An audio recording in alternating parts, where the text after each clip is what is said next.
Good morning बच्चों। तो बच्चों, आपने कल पाठ 5 पढ़ा था संज्ञा के विकारक तत्व, जिसके अंतर्गत हम लोग लिंग वचन कारक के बारे में जाने थे। तो लिंग की परिभाषा, लिंग के कितने भेद होते हैं और वचन किसे कहते हैं, वचन के कितने भेद होते हैं, उनके शब्दों के निर्माण कैसे होते हैं, ये सारी चीज़ें हमने पढ़ी थी। अब इसके बाद हमने पढ़ा था कारक कारक और कारक के भेद। ये पढ़ लिया था कि 8 भेद होते हैं। अब हम जानेंगे कि ये 8 भेद जो होते हैं इनकी क्या पहचान है, इनको कैसे हम जानते हैं, इनकी परिभाषा क्या है। सबसे पहला नंबर 1 है, क्या है? कर्ता कारक। तो बच्चों, कर्ता का मतलब है करने वाला। तो जब जिन शब्दों से या जिससे हमें कर्ता का पता लगता है, कर्ता का अर्थ है करने वाला। शब्द के जिस रूप से क्रिया को करने वाले का बोध हो, उसे हम कर्ता कारक कहते हैं। कर्ता कारक की पहचान के लिए हम ने अगर होता है तो हम जान जाते हैं कि यहाँ पे कर्ता कारक है। जैसे सैनिक ने विजय प्राप्त की, तो सैनिक ने, इसका मतलब ये हुआ, ये ने शब्द देखकर हम जान जाते हैं कि यहाँ कर्ता कारक है। तो और अगर हम इसमें प्रश्न पूछे कि किसने विजय प्राप्त की और उसका उत्तर मिल जाए कि सैनिक ने, तो हम पहचान सकते हैं कि यहाँ पे कर्ता कारक है। इसके बाद है कर्म कारक। कर्म कारक का मतलब है कि क्रिया के कर्म को प्रकट करने वाला शब्द कर्म कारक कहलाता है।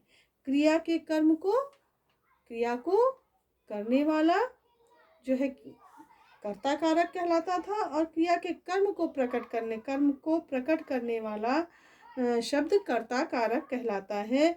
अथवा संज्ञा या सर्वनाम के जिस रूप से क्रिया के व्यापार पर फल पड़े उसे कर्म कहते हैं। इसकी पहचान के लिए कोपरसर्ग के अतिरिक्त वे शब्द होते हैं जो किसको अथवा क्या प्रश्न पूछने पर उत्तर देने में सामर्थ होते हैं। जब हम पूछते हैं कि किसको और क्या, तो उत्तर हमें मिलता है, तो हम जान जाते हैं, पहचान सकते हैं कि यहाँ क्या है, कर्म कारक है। जैसे भारतीय सैनिकों ने शत्रु को हराया, तो यहाँ ने तो आ गया, तो ने से तो हम सोचेंगे कर्ता कारक है क्या, लेकिन यहाँ हमें प्रश्न पूछना है किसको हराया।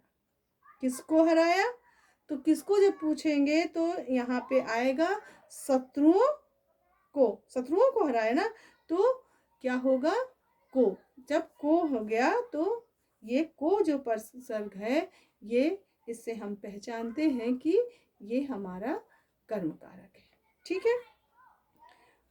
शत्रु को सैनिक विजय प्राप्त करता है, तो क्या पूछेंगे कि क्या प्राप्त करता है। पत्र यहाँ पे लिखा हुआ है पढ़ता है, क्या पढ़ता है, पत्र पढ़ता है। इस तरह से बहुत सारे सेंटेंस हो सकते हैं, वाक्य हो सकते हैं, जिसका प्रश्न हम कैसे पूछेंगे, किसको या क्या पूछने पे अगर उत्तर मिल जाता है तो वहाँ पे कौन सा कारक होगा, कर्म कारक होगा। तीसरा है करण कारक।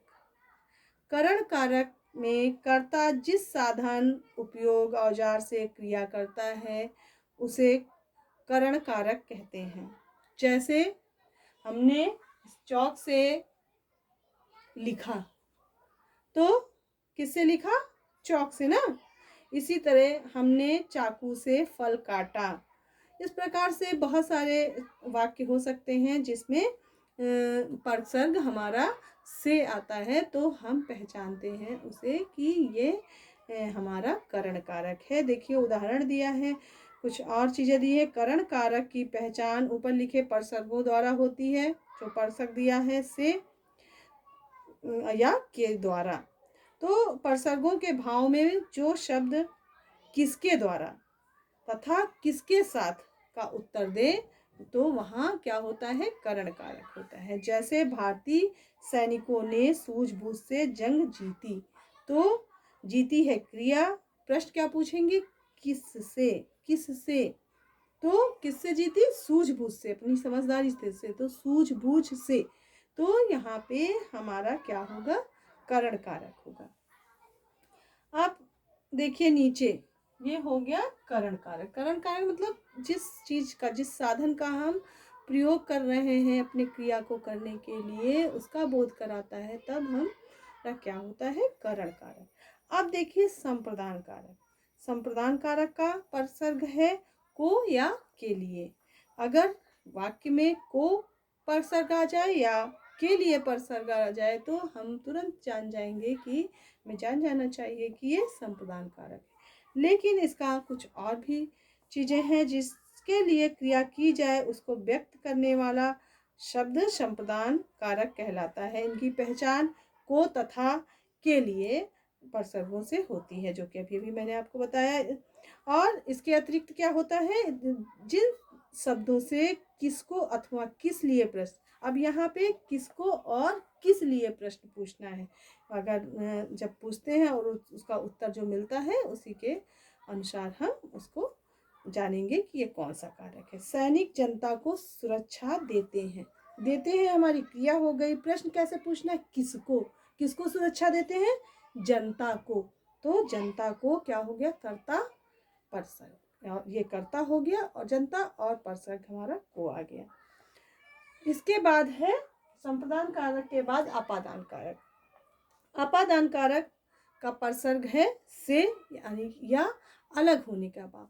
अभी जब देखिए यहाँ से भी प्रयोग हो रहा है और कहाँ से प्रयोग हो रहा था कि जब हमने ये परसर्ग करण कारक में भी से का प्रयोग हम से पहचानते हैं या से परसर्ग से पहचानते हैं कि ये करण, तो इसमें थोड़ा सा आपको कंफ्यूजन हो सकता है कि यहाँ भी से आ रहा, वहाँ भी, तो ये करण कारक है या अपादान कारक है। तो आपको एक चीज ध्यान देना है कि जब अपादान कारक होगा तो वहाँ अलग होने के का बोध होगा, कि जैसे जैसे वहाँ लग रहा है कि हम चौक से लिख रहे हैं या हाथ से चौक गिर गई, ये हो सकता है।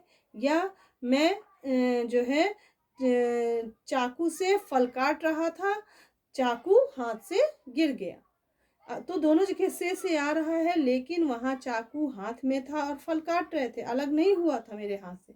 लेकिन जब यहाँ पे है से आ रहा है तो हमारा वो चाकू हमारे हाथ से अलग हो जा रहा है। या पेड़ से पत्ते गिर रहे हैं, तो पेड़ से पत्ते गिर रहे हैं, तो इसका मतलब पत्ता पेड़ से टूटकर नीचे अलग हो गया, तो क्या होगा वहाँ पे, अपादान कारक। तो जब भी अलग होने का बोध आपको हो तो वहाँ आप क्या लिखेंगे, ये अपादान कारक है। इसके बाद है संबंध कारक। संबंध कारक के लिए परसर्ग का प्रयोग क्या करते हैं, हम लोग करते हैं का, की, के, नानी, रे, नानी, ने, रारी, रे।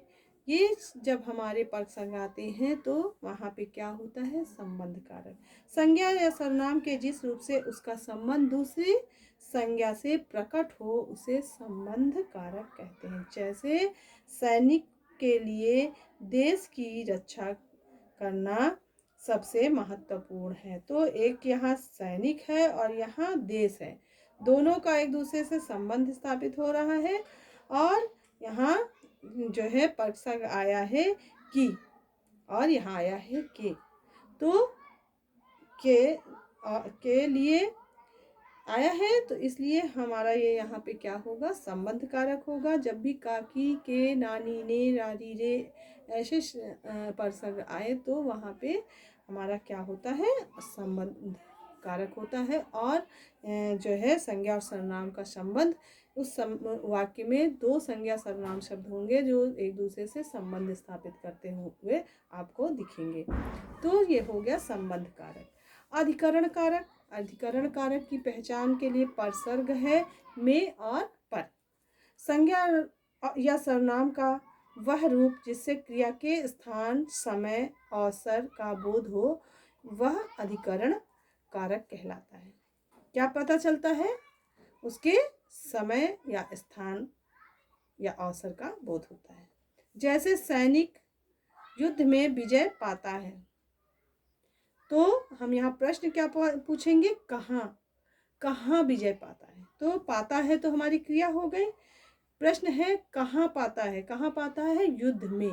तो हमारा परसर्ग क्या है, में। तो हमारा यहाँ पे क्या होगा, अधिकरण कारक होगा। संबोधन कारक, संबोधन कारक में आप तुरंत पहचान सकते हैं, वहाँ पे हा, हे, अरे, रे, अजी, ओ, इस टाइप के संबोधन कारक लिखे होंगे, तो आप वहाँ पहचान जाएंगे कि ये संबंध कारक है। संज्ञा सर्वनाम का वह रूप जिससे किसी को पुकारा जाए। जिन शब्दों से किसी के पुकारने का बोध होता है उन शब्दों को हम संबोधन कारक कहते हैं। जैसे हे सैनिक, देश की रक्षा करने वाले तुम कौन हो। तो हे सैनिक, हे मतलब हम सैनिकों को संबोधित कर रहे हैं, इसलिए यहाँ क्या है, संबोधन कारक है। तो बच्चों, इस प्रकार आपका ये पाठ पूर्ण हुआ। आज हमने इसकी फिर से एक बार पुनरावृत्ति कर ली, तो आज हमारा पाठ 5 पूरा हो गया। तो बच्चों, नीचे कुछ अभ्यास कार्य दिए हुए हैं, उन अभ्यास कार्यों को आप पूर्ण कीजिए। अगर नहीं पूर्ण है तो पिछले वीडियो देखिए, वहाँ से पूरे कीजिए। पीडीएफ में होगा तो पीडीएफ से पूरा कर लीजिए।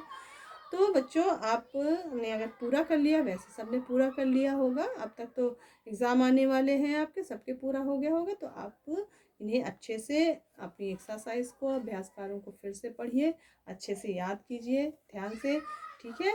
तो बच्चों, आज के लिए इतना ही। नेक्स्ट डे हम कुछ और पढ़ेंगे, तब तक के लिए थैंक यू बच्चों।